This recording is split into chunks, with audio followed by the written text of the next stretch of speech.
There was a female driver traveling eastbound in the westbound lanes, crossed over, head-on collision.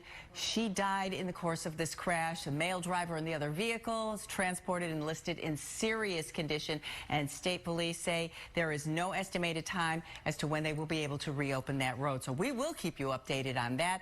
The Illinois side looks fine. We had a minor crash on the inbound Edens at Wilson, and IDOT is in the process of clearing that right now. Tanja and Terrell. Thank you. Charges are pending in a deadly parking lot shooting on the northwest side. A woman in her 40s was killed just outside of the Brickyard Mall yesterday. Mayor Kawash is there live in the 6500 block of West Diversey. Mayor.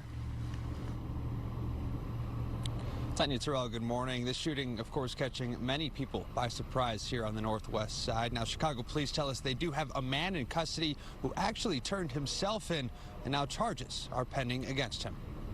This morning, residents on